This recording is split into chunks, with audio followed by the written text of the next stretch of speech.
Hello everyone! Today we are trying to win this endgame with white. We have these two pawns and they're going in this direction, but of course the problem is the black king, which is close to both of them. So how can we promote either one of these safely so we can win? There's one line that works and I want you to find it. Pause the video, see if you can find the winning move for white, and then come back when you want to see the solution. Good luck!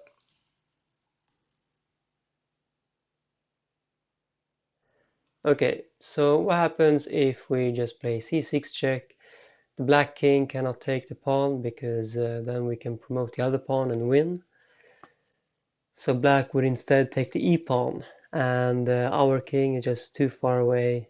The black king will grab the other pawn as well and make a draw. So that is why c6 doesn't work. So how about promoting the e-pawn? Well, then black is gonna capture that. And if we start running with our king now, then black will play king to d7, king to e5, and then king to c6. And after king to d4, we are defending our pawn, but this king and pawn endgame is a well-known draw. The black king will take the opposition, and we will not be able to make any progress. This is a stalemate. So that doesn't work. So moving any of the pawns will not lead to a win. We have to move the king. What happens if we play king to f5? Then black can capture on e7, and we start running with our king, but look at this. We still get the same position as before, this king and pawn endgame, which is a well-known draw. Um, we cannot make any progress here. This is a draw.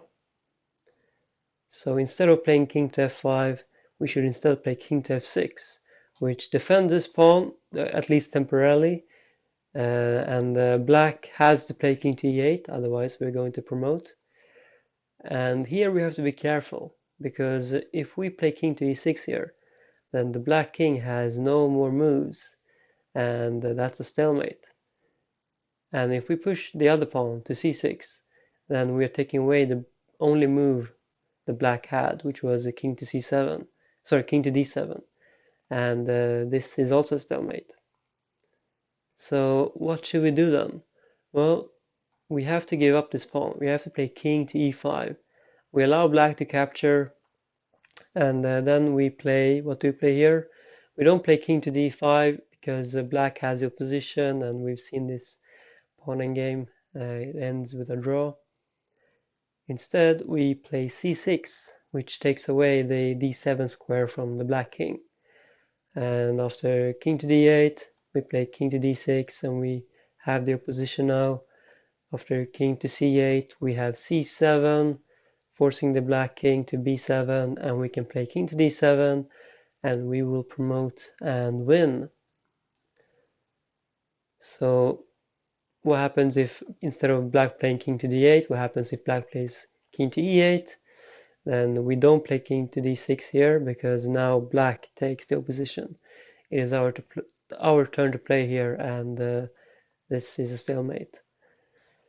So instead, we have to keep the opposition by playing king to e6. And if you don't know what opposition is, there's plenty of tutorials online. It is a prerequisite for this puzzle to know that. And yeah, it goes with all king and pawn endgames. So here we have the opposition. It is black's turn to play, and we have the same position where we can play c7 now, forcing the black king out, and we can promote the pawn.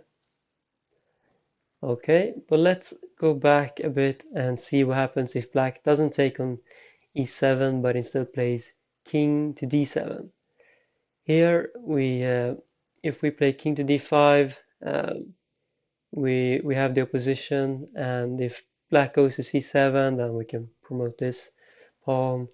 If black captures, then we can play king to c6 and then king to b7, or just c6 immediately. It doesn't matter. We will win this.